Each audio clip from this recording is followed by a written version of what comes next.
안녕하세요. MCCAD의 MC입니다. 앞으로 이 채널에서 여러분과 CAD 프로그래밍에 대해서 배우게 될 텐데요. 간단하게 첫 강의를 올리기 전에 오리엔테이션 영상을 하나 찍어서 올려야 되겠다라는 생각이 들어서 여러분께 먼저 인사차 이렇게 올려드립니다. CAD 프로그래밍을 왜 해야 될까요?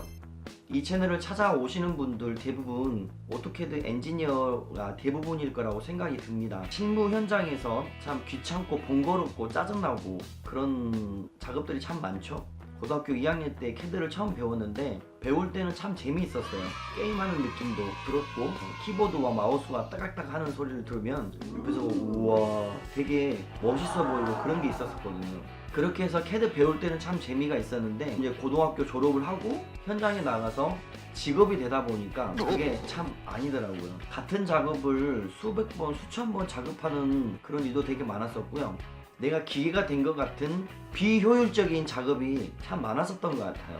그래서 곰곰이 생각을 해보는 결과 고등학교 때 우리 담임 선생님께서 너는 한번 리습 좀 배워봐라 라는 그런 말씀 하신 적이 있었거든요. 그때는 그게 무엇인지 몰랐기 때문에 그런갑다 하고 지나왔는데 막상 지금 실무의 현장에서 그런 일을 맞닥뜨리고 나니까 그때 선생님이 했던 말이 생각이 드는 거예요. 그래서 부랴부랴 자료를 찾아보니 마침 오토 리습이란 책이 서점에 있더라고요. 그때는 인터넷이 이제 PC통신 시대여가지고 지금처럼 막 네이버나 뭐 지식인이나 이런 컨텐츠가 없었고 뭐 하이텔, 라운드리 이런 그런 PC통신 인터넷 시대였었습니다. 그래서 그런 자료들을 찾아보기도 되게 어려웠고 어떻게 공부를 해야 될지 참 막막했었거든요. 그래서 너무 그 리습을 공부하고 싶은 마음에 그날 당장 서점에 가서 리습책을 하나 구입을 했습니다. 그런 다음에 공부를 하다 보니 이게 너무 재미가 있는 거예요.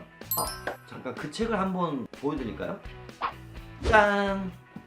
자, 제가 그 당시 때 샀던 책 3권이 있는데 하나를 소개해드리자면 이 책은 아마 절판됐을 거예요. 오토리습 바이블이라고 해가지고 1999년도 책이에요. 벌써 19년 된 오래된 책이죠. 자, 이 책을 제가 처음 샀었고요. 그 다음에 그 다음 해에 비주얼 리습 크라운치 샀었는데 지금 이것도 아마 절판됐을 거라고 생각이 듭니다. 그래서 비주얼 리습에 대해서 제가 공부를 했었고요. 그 다음에 나온 책이 이 책, 이거 찢어졌는데 비주얼 리습과 VBA 이런 책이 있었었고요. 어쨌든 제가 오토 리습을 처음 배웠을 때 기초 함수를 공부를 하다가 이걸 도대체 어떻게 실무 캐드 작업에 적용시킬까 고민을 되게 많이 했었어요. 막상 함수를 공부를 한 다음에 어떨 때 써야 될까라는 게 와닿지 않았던 거죠. 그래서 함수를 쭉 훑어보고 이제 처음 프로그램 하나 만들었는데 사용자에게 점을 2개를 입력받고 그 점 사이에다가 선을 그리는 거예요. 사람이 그리는 게 아니라 그 값을 받아서 프로그래밍을 해서 그 선이 그려진 거죠. 별로 감이 와닿지 않겠지만 이 리습을 배우게 되면 제가 어떤 느낌이었던지 여러분들도 같이 공감하실 수 있을 거예요. 그때 제가 너무 가슴이 벌렁벌렁 되고 막 두근반 세근반 어마어마하게 흥분했던 그런 기억이 납니다. 이 채널에서 배울 캐드 커스터마이징이라는 얘기는 범용 상태인 오토캐드를 메뉴, 단축키, 그리고 리습, VBA, 단넷, ARX 등등 언어들을 통해서 자기 업무의 성향에 맞게 오토캐드를 자기 입맛에 맞게 바꾸는 작업, 그것을 커스터마이징이라고 합니다. 사용자화라고 하죠. 커스터마이징을 하는 이유는 결국은 자기만의 캐드를 만들기 위해서예요. 오토캐드라는 것은 범용 캐드이기 때문에 어떤 특별한 분야에 접목을 하려면은 좀 애로사항이 좀 있어요. 부족한 것도 있고, 그래서 그거 관련된 서드파티가 많이 있죠. 건축 관련된 프로그램도 있고, 기계, 전기, GIS, 토목 많이 있을 건데, 그것보다 우선 중요한 거는 지금 현재 쓰고 있는 오토캐드 내 입맛에 맞게 바꿀 줄 알고 또 내 입맛에 맞게 세팅을 설정할 수 있다면 여러분들의 그 업무 효율성의 경쟁력은 아마 상위 5% 또는 10% 안에 보일 거라 장담합니다. 간단하게 제가 실무를 했을 때 그 예를 하나 들어볼게요. 제가 철구조물 쪽에 일을 하다 보니까 이해를 하실지 모르겠지만 컬럼 도면이 있는데 그 컬럼 도면 올 페인트라는 글씨가 써져 있어요. 이거 다 페인트를 칠해라 라는 그런 뜻이거든요. 발주처에서 갑자기 페인트를 칠하지 마라 라고 지시가 떨어졌어요. 이 도면은 만들어졌는데 그러면 어떻게 해야 돼요? 이 올 페인트란 텍스트를 다 지워야 돼요. 이렇게 만들어진 도면이 그래서 500장이다 지우고 닫고 또 두 번째 거 이거를 500번이나 해야 돼요.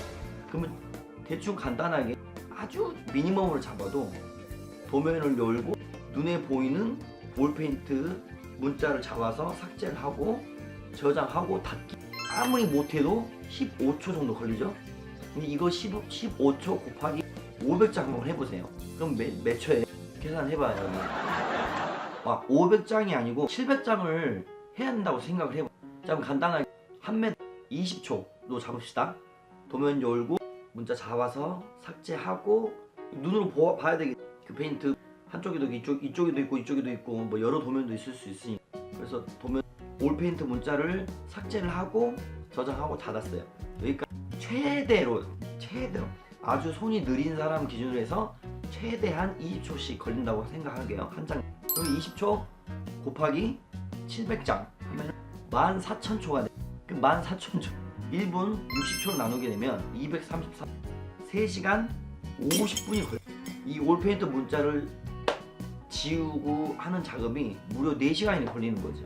리스트 프로그래밍이 가능한 사람들은 어떻게 하냐. 자, 여기 코드를 제가 한번 써볼게요.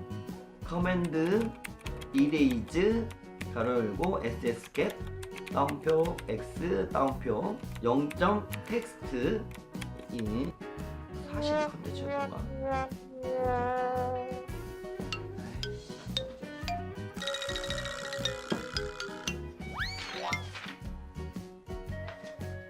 이건 산수함수. 엔티티 여기 있다. 1번이에요. 0.text 1.allpaint 이렇게 돼 있죠. 이게 핵심 코드입니다. 700장 도면을 열었다가 이 리습을 실행시키고 닫아주는 것도 리습으로 딱 짜놓고 돌리게 되면은 한 장당 1초 안에 작업이 끝납니다. 1초 곱하기 700이면 700초. 700초 나누기 60 하면은 뭐 한 10분, 12분, 13분, 한 15분 내에 이 작업이 끝나는 거예요. 프로그램 만들고 하는 작업까지 토탈하면 아까 4시간 걸리는 작업을 30분 만에 끝나는 거예요. 그리고 그 남는 시간에 뭐 하겠어요? 자기 개발도 할 수도 있고 더 뒤에 있는 일도 더 당겨서 공정을 당길 수가 있겠죠. 이렇게 커스터마이징이 가능하고 불가능한 사람들의 업무 효율성은 어마어마한 차이가 있습니다. 제가 리습 VBA, .NET까지 해본 경험자로서 리습은 실무에서 가장 빠르게 CAD 프로그래밍, 즉 뭐 빠르게 효율성을 올릴 수 있는 그런 툴이 되겠고요. VBA는 리습보다 오히려 비주얼 베이직이나 뭐 그런 다른 툴을 배워본 적이 있으신 분은 리습보다는 VBA가 더 빠를 수도 있어요. 아무래도 폼이나 그런 게 디자인하는 게 더 빠르고 또 훨씬 직관적이기 때문에 상당히 더 편할 수도 있습니다. 그리고 상용화 프로그램, 솔루션이나 이렇게 몸집이 큰 프로그램을 만들 때는 C++ 기반의 ARX, 그다음에 C# 기반의 .NET API. 자기가 가장 빠르고 쉽게 개발할 수 있는 언어로 CAD 커스터마이징을 하게 되면은 그게 정답이에요. 자기는 평생 프로그래밍을 한 번도 해본 적이 않았다. 그러면 리습이 답이에요. 리습은 가장 빠르게 배울 수 있고 가장 빠르게 결과물을 낼 수 있는 언어라는 것은 확실해요. 왜 그러냐면 저도 프로그래밍을 아예 몰랐는데 리습부터 시작을 했거든요. 리습을 하고 나니까 VBA 공부할 때도 되게 금방 이해가 됐고 비주얼 베이직, .NET, C# 표현하는 문법이 다른 거지 결론은 내가 원하고자 하는 알고리즘이나 함수 같은 경우는 그 문법만 알게 되면은 내가 그렇게 똑같이 구현할 수 있게 되더라고요. 그래서 한 가지를 처음 오시는 분들을 위한 채널이기 때문에 C++ ARX, 그다음에 뭐 .NET API 정도 다루시는 분들면 거의 오토캐드 커스터마이징의 신계 0.1%, 뭐 5%, 1% 안에 드는 삶이고요. 저는 흔히 말해서 실무에서 엔지니어 입장에서 가장 빠르게 여러분께 리습 프로그래밍을 전수를 할 계획입니다. 많은 관심 가져주시고요. 앞으로 양질의 컨텐츠를 올릴 수 있도록 많이 응원 부탁드립니다. 앞으로 MCCAD의 CAD 프로그래밍 이 채널에서 올라오는 정보가 기대되고 여러분께 도움이 될 거라고 생각이 드시면 미리 좋아요와 구독 꼭 부탁드리겠습니다. 오리엔테이션 영상 제가 주저리 올렸는데요. 양해 부탁드리고요. 앞으로 이 채널을 통해서 여러분에게 재미있게 CAD 프로그래밍을 알려드릴 수 있는 그런 채널이 되도록 노력하겠습니다. 앞으로 많은 응원과 관심 부탁드리고요. 이 영상 끝까지 봐주셔서 감사합니다. 그럼 다음 1강 그때 뵙겠습니다. 안녕.